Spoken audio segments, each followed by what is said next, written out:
So today we're going to be making a quick update video about the Inergy K2, the solar generator. And most of the features I talked about in the last video, I do like. But at the very end, I talked about how the EC8 plug connectors I do not like because they're not waterproof and they're not UV resistant. And if you have a solar panel in the sun and you have these connectors on the roof of an RV, they're going to degrade and they can fall apart. But I started thinking more about the people that Inergy is trying to sell to. And it's typically going to be emergency preparation type people. So typically they buy the Inergy K2 and they shove it in their garage and they don't use it unless an emergency happens.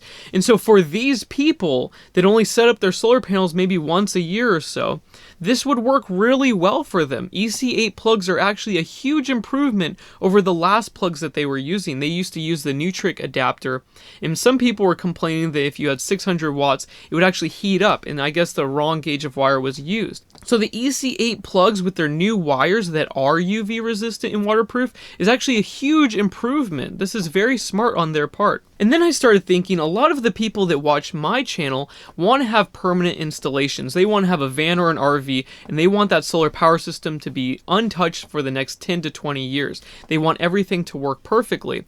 So I started thinking, what is a good compromise? So the EC8 plugs, amp-wise, are great. They can handle the current for this system with all of those panels in parallel. So what you could do is if you want to use the Inergy K2 as a permanent installation, you could simply use marine grade heat shrink over each connector, and this would take about 10 minutes, and it's very cheap and easy to do. It would make it waterproof and it would make it UV resistant, and if you have salt water being thrown on it, it would be fine as well. This stuff is really durable stuff. And I also emailed Inergy this morning and they said that that's a great idea and that's what they were thinking as well. So I had to get my mind out of what my audience wants and think about the bigger picture of who's actually buying these things. It's not van and RV people, it's people that use these very infrequently for emergencies. And another thing to realize is that MC4 adapters, even though they're waterproof and UV resistant, they cannot handle a high amp load. And for the Inergy K2, you're paralleling all of these panels, so the current or the amperage is going up. And so if you were to use an MC4 branch connector, it could overheat and melt. So I didn't realize this at first, but I talked to Inergy, and that's why they're using these EC8 plugs, because they can handle a much higher amperage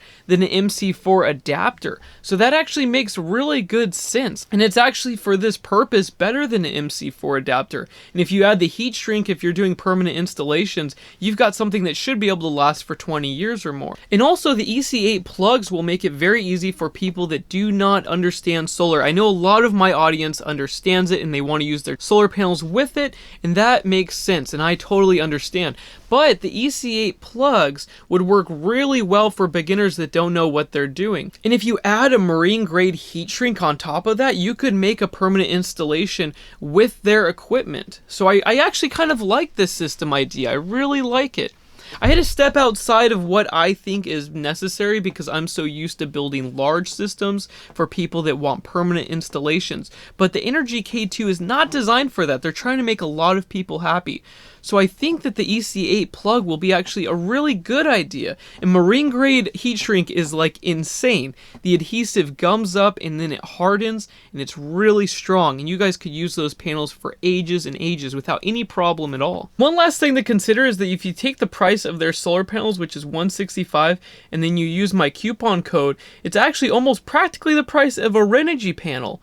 And they already add the EC8 plugs to it. So it's actually really cheap. Solar panels and generator. I was actually kind of wrong in the last video. So yeah, please excuse my ignorance on the EC8 plugs and the solution for the audience. I was wrong. My bad. So yeah, I need to get my hands on an Inergy K2 and we're going to do a load test. And I also have some sealed lead acid 12 volt batteries that we're going to connect. I'm not sure about the lithium battery expansion terminals yet and what they're going to be using, but I can't wait to get my hands on it. I want to make a video series that will be like an instruction manual to help beginners install their Inergy K2. I think that would be very beneficial for a lot of people. So yeah, lots of things to consider, but I think that the Inergy K2 might be a really good solution for a lot of people. And for the price alone, you can't beat a 1500 watt pure sine wave inverter with that kind of lithium battery power for the price. It's pretty darn cheap. So yeah, I hope you guys enjoyed this video. I just really needed to get this out there. So let me know what you guys think in the comments section and I'll talk to you later. Bye.